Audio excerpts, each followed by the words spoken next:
The Limitless chip gives us unlimited budget, unlimited transfers, and unlimited opportunities to fail miserably. Unlucky. If you're using your Limitless in Matchday 3 like myself, you need to look at the groups to see what teams still have everything to play for, as some teams have not already secured their place in the knockouts, but have even secured their place in first place, so they're definitely not playing all their best players. Germany will be happy with any result against Switzerland, but haven't locked in first place yet, so they should go full strength, but I can't imagine if they go a few goals up, then they'll probably make some early subs to rest some of their players for the knockouts. But importantly, we do get lineups for this game and the Scotland-Hungary game, so we will see who's starting before we even need to log in our teams. Spain have already secured first place in Group B due to head-to-head, so expect heavy rotation there, which is really annoying because they have their best fixture and they look very good, so unlucky. Everything is still to play for in Group C because Southgate, so every team here should be good to back. Well, actually, maybe not because, Southgate. Group D not only has everything to play for, but with France and Netherlands on the same points and they drew in their head-to-head game, they will actually be having a goal difference off between them both. So if they both win, both of them need to score more goals than the other team to actually secure first place, so I can't see any of them making early subs and they will need to score all of the goals. And France not only need to score all the goals, but also play in the team that have conceded the most goals and have yet to get a point. So wink wink, nudge nudge, France may be a good team to back here. Who would have thought? Group E still has one more game to play, but either way, I think there will still be everything to play for, with Belgium still needing a result because Belgium.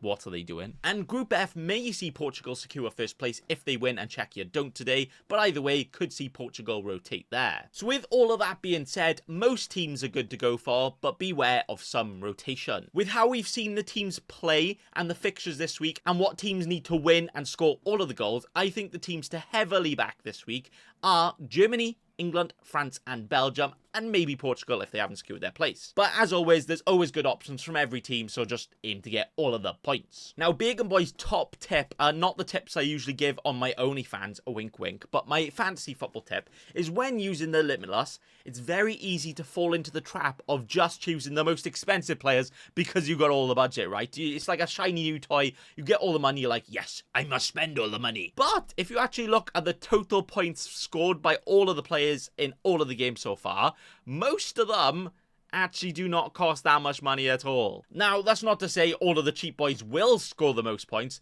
but it's more to say that all of the most expensive boys will also not score all the points. The fantasy price of a player doesn't determine how many points they'll actually score, so just make sure you choose the players that you think will actually score the points, ignore their price, and that's all you can do. But now it's finally time to reveal my first Limitless draft, which looks like this.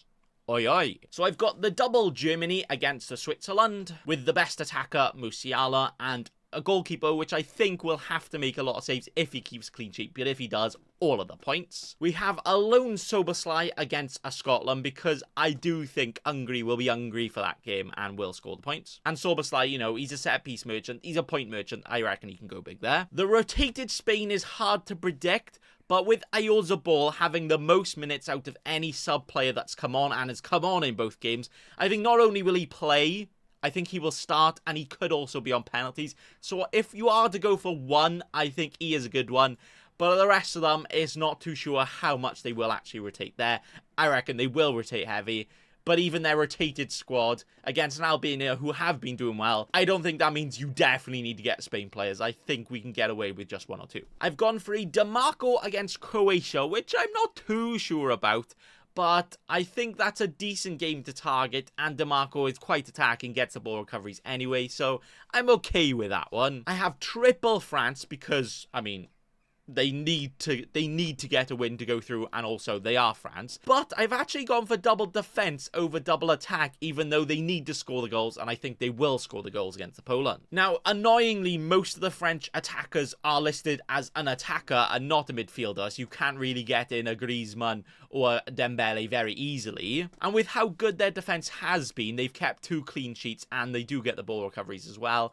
I am tempted to still stick with a Theo Hernandez and Koundé, because at least you've got the fullbacks that could get some attacking potential. And then an Mbappe, who may not actually play. He is doubtful still. But if not, we've got a Griezmann up front, and I might I might find a way to get out someone like a Koundé and get a Griezmann in, but I'm not too sure yet. But either way, triple France is definitely in. I do also have a triple England, which I never thought I'd say, but only because Mark Guehi, I mean, price doesn't matter, but he is cheap and gets all the points. He's been making all of the ball recoveries. Pickford, I might not have to sub him on because I've got the Neuer, but I reckon he's probably one of the most likely for a clean sheet outside of Neuer. And then also Kane. I would like to have at least one attacker in this game for England, and why not have, you know, their goal scorer, their penalty taker, the guy that basically can't talk English, and he is English.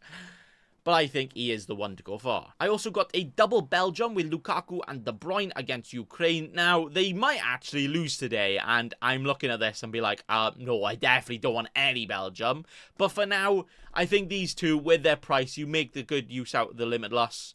I mean, you might not get Limitless points, but I think you gotta go for both of them there. And then to finish it off, I've got the double Portugal in the Bruno Fernandes and the Cancelo, an attacking attacker and an attacking defender with a sexy fixture. Now, Portugal haven't played their second game as I'm recording this. They could secure first place before Matchday 3, and if that is the case, I may get in someone like a Jota, you know, one of their rotation players that could still score points. Or I might just go Bruno Fernandes out for a Bellingham or somebody, and then choose somebody else instead of Pickford. Also, with Belgium and Portugal playing on the last day together, I do only want a maximum of 4 players from them teams, because that means we'd have to sub in all of them all at once in the last sub window, which is not the most optimal way to use your subs. So I think having 2 from each is a good balance to, you know, still take use of the fixtures, but also try and optimize your squad the most you can. And then captains. In Matchday 2, I captained Gundog, so, you know, I'm tempted to get him back in just for the captaincy, and I will show my team off after all the games are finished, because I'm not a cheeky scrub that shows my team halfway through and be like, I'm going to make all these moves, and all of a sudden I can't because there's still loads of games to play. But the first day we will have a Musiala or a Soboslai, probably a Musiala. Second day we have an Ayozabal or a Demarco, probably an Ayozabal. Third day we'll have an Mbappe, maybe a Kane. We will see who starts for France before we need to lock in our team, so we can still risk him an Mbappe for captain, because we'll see if he started. And then in the last day, we have a Lukaku, a De Bruyne, a Bruno, Cancelo, or whoever else we may have in there, depending on how the last games go. I mean, the last games are Matchday 2, ready for Matchday 3. And I will be doing another draft. This is kind of the draft right now, knowing that things will change because there's still games to play. I didn't want to be a cheeky scrub and do this like 2 days before, because loads of people don't have any France. Loads of people didn't even have England because they're like, oh, they're going to win their Matchday 2 game. They're going to be secured and through. No. Cheeky scrubs. You can't do it too early. So another draft will be coming tomorrow when the games are finished. And with the deadline at 8 o'clock on Matchday 3, we'll get the team out nice and early in the morning, and you'll have all day to copy it because best team, Bacon Boy, he's doing good. But that is that. Thanks for watching, and also, remember, don't be a cheeky scrub. Subscribe to Nathan Bacon right now.